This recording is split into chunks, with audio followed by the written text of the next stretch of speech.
Hi guys, I'm glad you're here with me today. Thank you very much for your support, watching and sharing my videos. Please share this video. There has been millions, and I mean millions of dollars of damage from the storms that have crossed the U.S. in recent days. Those of us in the prepper community, we do stock up. We realize that the things that you can purchase in the store now are actually from last year's crop harvest. Many of you may have heard about the hailstorm, some hail the size of baseball. You may have heard how they're not planting wheat this year. Yes, across the Great Plains, it's been devastating. Here's a map showing high winds and flooding and severe weather that is going to be affecting and has already affected all of our crops. It's just not wheat or corn, it's also beets and beans, and I'm going to play this video for you. I'm going to put it up here in the upper right hand corner of this video, and you can watch and see how many crops have been destroyed. Not discriminate. This affected thousands of acres of corn, soybeans, kidney beans, sugar beets, peas, sweet corn, alfalfa. Acres upon acres were impacted, and millions of dollars were lost. Here's another Twitter post for a dense area where corn was planted, and they were expecting hail between 1 and 2 inches. Another Twitter post for North Carolina. And you worry about your animals. Here's a post that says, "This is a dangerous storm. People and animals outdoors will be injured." It's all in caps. Expect hail damage to roofs, siding, windows, and vehicles. Expect wind damage to roofs, siding, and trees. You know, evidently this was the best year ever for crops. Even my garden that was vandalized, it was poisoned, was the best year ever for it. And us in the prepper community, yeah, we grow our own food, try to stock up, but you can't fight Mother Nature and you can't fight vandals. Yeah, Colorado got hit late yesterday, late last night. I have a video there that I'm going to show you what it did to the corn crops.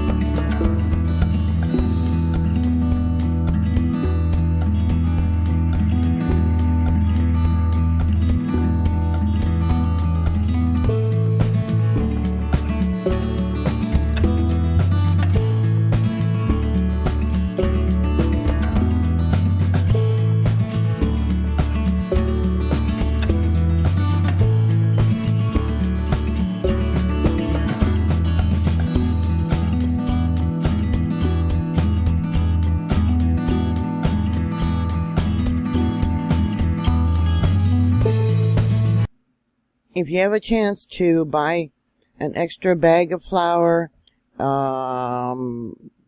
corn, beets, different types of legumes, noodles, everything that one farmer mentioned in the video of the crops that were destroyed, you should prepare now before the food prices go skyrocketing later.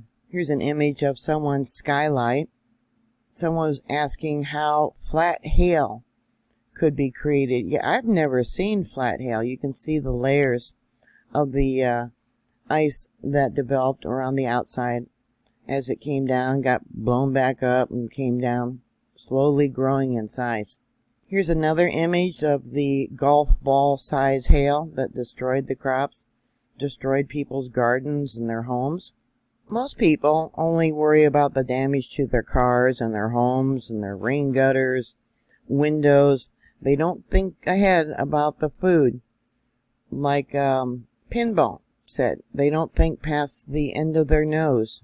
He mentioned in one of his recent videos within the last day or so how one of his friends, who is Hilltop Prepper, I believe it is, and they buy wheat berries, and the orders have been canceled for wheat berries. So they called to the distributor to find out why wheat berries you grind to make into flour. why the recent orders were canceled, and they said because there isn't any, which means bread, cereal, pasta, things like that are going to be in very short supply. Here's the inside of the car. You can see it knocked off the rear view mirror, smashed the window. Let me zoom in a little bit more. Another image of the hail. I don't know where this was at. I have links down below this video for all the images and the news. Here's an image of the Colorado Plateau. This is the area that was devastated in Colorado, Utah, Arizona, New Mexico, with the high winds and the flooding and the rain. Here's another image of what used to be corn. It's not going to come back. It's what one of the farmers said was bruised, so they're just going to have to till it under. This is very serious. Look at this crop. It was literally turned to mush. And you can see how large the stalks were prior to this storm. Here we have a Colorado ripening date for fruits and vegetables. If they were planted early, we got here early. Most active when they start harvesting June and July, August for cabbage and broccoli, cauliflower, cucumbers, eggplants, garlic is in August. Yeah, let's see, kale, lettuce and greens, melons, okra, and you can see all the dates here. Potatoes. Yeah, people don't think about this. Let's look for Kansas. Now remember, this is when they go into the fields and harvest the crops. We got, apples, blackberries, blueberries, grapes, peaches, pears, raspberries, strawberries, broccoli, carrots. These crops have been lost. Cucumbers, eggplant, garlic, head lettuce, mixed lettuce, hot peppers, leeks, melons, onions, corn, pumpkins, parsnips, peppers, potato, snow peas, spinach, summer squash, tamales, tomatoes, turnips. Look at that. And there's the dates up there. All right, let's go to Iowa. Let's see, just about everything other than figs, pears, strawberries. Yeah, just about everything. Sunflowers, your sunflower oil. Think about your canned tomatoes, your tomato sauce, your tomato paste, your corn oil. Maybe you should get an extra gallon of, some sort of oil, be it corn oil or, whatever. Here's another corn crop, nothing left. So, you might see the shortage of lettuce and tomatoes, things that come from the field to market fairly quickly. You guys will remember the hailstorm that destroyed the solar power plant there in Nebraska. Well, evidently they're not going to recycle the solar panels. People in that area had their rates raised to pay for the installation of the solar panels. And even though they're now not getting any energy from them, they're still going to have to pay that debt. So a lot of people say, well, they'll just replant. Well, here it says wheat planted in the spring will be ready for harvest in about 4 months. They lost it. If it's planted in the fall, it'll be ready to harvest in about 8 months after planting, because so much of its time is spent dormant in the winter.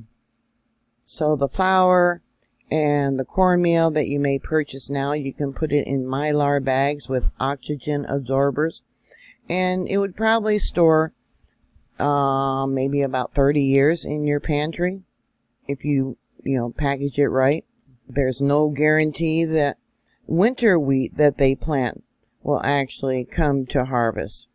So that's just wheat. You can't plant corn in the fall or the winter. It will just not grow. It won't have a long enough growing time. Besides food, think of ethanol that is added to our fuel. So you'll probably see a rise in gasoline costs. Here's a list of 27 things that is used for corn. Number 1, flour and ethanol. Other vegetables. At the store, foods like carrots, broccoli, and celery contain ICEIN, a corn-based processing aid that helps make them look fresh. Hand soap. Most have about 25% of their ingredients derived from corn. We all use cornstarch in cooking, but evidently they use it to prevent mold in your home's drywall. Salad dressing, soft drinks, yogurts are just some of the foods that contain high fructose corn syrup. Cola also gets its caramel coloring from corn. Chewing gum contains corn syrup. It actually says number 8 is citric acid, is derived from corn and is often found in shampoo. Envelopes. The adhesive glue, I guess, comes from corn. Oh, just think about school starting again, maybe this year or next year, because evidently Elmer's glue contains corn. Peanut butter. Typically, the second ingredient listed after peanuts is corn syrup, giving it sweet flavor. Batteries. Can you believe that? Cornstarch is often used as an electrical conductor. More school supplies. Dextrum, made from cornstarch, is used to remove crayons easily from their mold. Many paints contain cornstarch. It is also evidently used in edible finger paint. Cornstarch is also used in making matchsticks because it's more rigid than wood. Number 17, it says craft brew use maize to lighten the body color and flavor. Paving bricks. Calcium cerate comes from corn and helps in waterproofing. If your baby's diaper advertises them to be eco-friendly, they're likely containing cornstarch to help keep them dry. Most medications usually contain a coating of cellulose and microcrystalline, which is another product derived from corn.